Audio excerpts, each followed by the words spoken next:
မင်္ဂလာပါရှင်။စာမီ entertainment ကနေပြန်လည်ကြိုဆိုလိုက်ပါတယ်။ဒီကနေ့တင်ဆက်ပေးသွားခြင်းတဲ့အကြောင်းအရာလေးကတော့မြန်မာနိုင်ငံကိုပြည်နှင်ခံရပြီးမြန်မာနိုင်ငံမှာပဲကွယ်လွန်သွားခဲ့တဲ့အိန္ဒိယဘုရင်ရဲ့ကိုဗိတ်မန်တော်အကြောင်းကိုတင်ဆက်ပေးသွားခြင်းပါရဲ့ရှင်။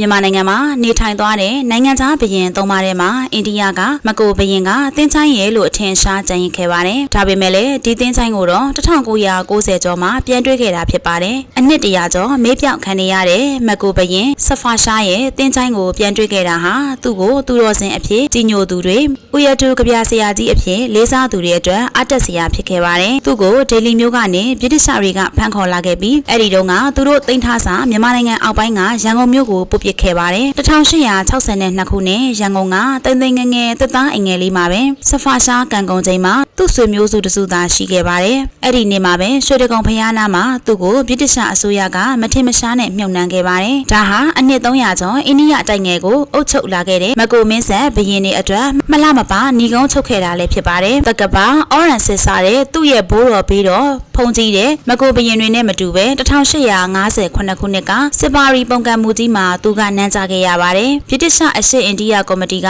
လွှမ်းမိုးမှုကိုမလိုလားတဲ့အိန္ဒိယတပ်သားတွေကပုံကံခဲ့ရမှာဆဖာရှားကိုခေါင်းဆောင်တင်မှုစူးစမ်းခဲ့ကြပါတယ်အဲ့ဒီပုံကံမှုကြာဆုံးပြီးတဲ့နောက်မှာတော့ဘုရင်ကြီးကိုသစ္စာဖောက်မှုပုံကံမှုတို့နဲ့ဖမ်းပြီးတော့မြန်မာပြည်ကိုပြည်နှင်ထန်ခတ်လိုက်ပါတော့တယ်အကျယ်ကျုပ်ဘဝနဲ့တက်တော်89နှစ်မှာဆဖာရှားကွယ်လွန်ခဲ့ပါတယ်ဒါပေမဲ့သူ့ရဲ့ကြပြားတွေကတော့ဆက်ပြီးတော့ကျန်ရစ်ခဲ့ပါတယ်သူ့ရဲ့ဆဖာဆိုတဲ့ကလောင်နာမည်ကအောင်မြင်မှုလို့အဓိပ္ပာယ်ရပါတယ်မကိုအင်ပါယာဟာ18ရာစုကုန်ကန်ဒီမှာတကူဩဇာရီရုပ်ရွတ်လာခဲ့ပါတယ်ဆဖာရှားနန်းတက်တဲ့1838ခုနှစ်မှာတော့သူ့ပိုင်နက်ဟာဒေလီမြို့နာဝင်းကျင်ပဲရှိပါတော့တယ်ဒါပေမဲ့သူ့ရဲ့ဩဇာခံတွေအဖို့သူဟာဘုရင်တယောက်ပဲဖြစ်ပါတယ်တခြားမကိုဘုရင်တွေလိုပဲသူကလည်းဂျင်ကစ်ခန်နဲ့တီမူးတို့လိုမွန်ဂိုဘုရင်ကြီးတွေကတိုက်ရိုက်ဆင်းသက်လာတယ်လို့လဲဆိုပါတယ်သူနဲ့ရွာဆန်တဲ့အချိန်မှာတော့ကဘာပေါ်မှာတကူအကြီးဆုံးမင်းဆက်တစ်ဆက်ဆုံးခန်းတိုင်တော့တာပါပဲခုနောက်လိုက်တွေချင်းရခန့်မလာနိုင်အောင်လို့ဆဖာရှားကိုဗြိတိရှအစိုးရကမထင်မရှားနဲ့မြုပ်နှံခဲ့တာဖြစ်ပါတယ်သူဆုံးတဲ့တဲ့ကအိန္ဒိယကိုရောက်ဖို့နှစ်ပတ်ကြာပြီးဘယ်သူမှသတိမပြုမိကြပါဘူးဒီလိုနဲ့အနှစ်100ကျော်မြုပ်နှံနေခဲ့ပေမဲ့1980ပြည့်လို့နှစ်တွေမှာတော့အိန္ဒိယရုပ်သံဇာတ်လမ်းတွေကြောင့်သူ့နာမည်ကပြန်လည်ထင်ရှားလာပါတယ်သူ့နာမည်မှတ်ထားတဲ့လမ်းတွေကလည်းဒေလီနဲ့ကရာချီမှာရှိလာသလိုဒါကာမှာလည်းပန်းချံတစ်ခုကိုသူ့နာမည်နဲ့ပြန်မှတ်ခဲ့ပါတယ်ဆဖာဟာသူတော်စင်ကြပြဆရာအဖြစ်ထင်ရှားသလိုအိန္ဒိယမွတ်စလင်စီလုံးမှုရဲ့အရေးကြီးပုံကိုသိတဲ့သူပါလို့သမိုင်းဆရာဝီလီယံဒါဗာလင်ကပြောခဲ့ပါ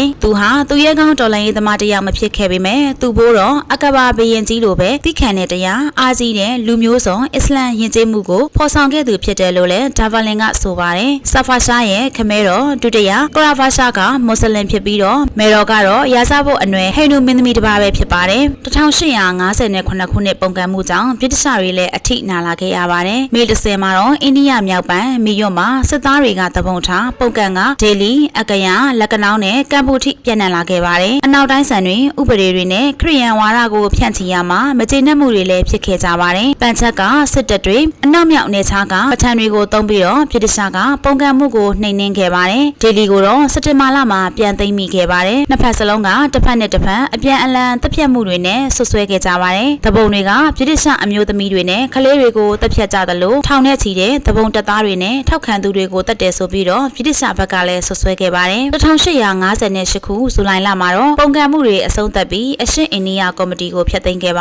တယ်ဗြိတိရှအစိုးရကအိန္ဒိယမှာဓာတ်ရိုက်အုပ်ချုပ်မှုကိုစတင်ခဲ့ပါတယ်ရန်ကုန်မှာစိတ်ငြိမ်တဲ့လမ်းတစ်ခုမှာရှိတဲ့ဆဖာရှားရဲ့ကူဟာအိန္ဒိယရဲ့လှိုင်းထန်ဆုံးသမိုင်းတစ်ခွေကိုပြန်တတိယစေပါတယ်ဆဖာရှားကိုအနီးတစ်ဝိုက်ကဗြိတိရှစစ်တပ်ဝင်းထဲမှာမြုပ်ထားမှန်းသိကြပေမဲ့1990ခုနှစ်ကမှသူ့ကူကိုရှာတွေ့ခဲ့တာလည်းဖြစ်ပါတယ်အဲ့ဒီတန်ဝန်းထဲမှာတော့သူ့မိသားစုကိုဖမ်းဆီးထားခဲ့တာလည်းဖြစ်ပါတယ်ညောင်းတူးတဲ့အလုတ်သမားတွေကအုပ်ရိုးတစ်ခုကိုတွေ့ရကနေဘုရင်ကြီးရဲ့ကူမှန်းသိလာခြင်းဖြစ်ပါတယ်နောက်မှာလူထုအလူငွေနဲ့ပြန်ပြီးတော့မွမ်းမံထိန်းသိမ်းခဲ့ခြင်းဖြစ်ပါတယ်သူ့ရဲ့ဘိုးတော်တွေရဲ့ကြီးကျယ်ခမ်းနားတဲ့တင်းချိုင်းကူကြီးတွေနဲ့မတူပဲဆဖာရှားရဲ့ကူကတော့သိငယ်နှိမ်ကြလွန်ပါတယ်တကားဝါမှာသူ့နာမည်နဲ့ဘွေတော်ကိုတိတ်ကိုင်းပေါ်မှာရေးထွင်ထားပါတယ်မြင်းကြီးတက်မှာတော့သူ့မိဖုရားကြီးတစ်ပါးနဲ့မြေတော်မင်းသမီးရဲ့ကူတွေရှိပါတယ်ဒီအောက်ကမြေအောက်ထပ်မှာတော့ဘုရင်ကြီးရဲ့ကူကိုနှင်းစီပန်းတွေနဲ့တခြားပန်းရောင်စုံဖုံးလွှမ်းထားတာကိုတွေ့ရပါတယ်မိတိုင်ရှိတစ်ခုကူပေါ်မှာတွဲလောင်းကျနေပြီးသူ့ရုပ်ပုံတွေကိုနယံမှာချိတ် တ်ဆွဲထားပါတယ်နောက်တစ်ခန်းမှာတော့ဗလီတစ်ခုရှိပါတယ်ဒီသင်္ချိုင်းတော်တက္ကရောဟာ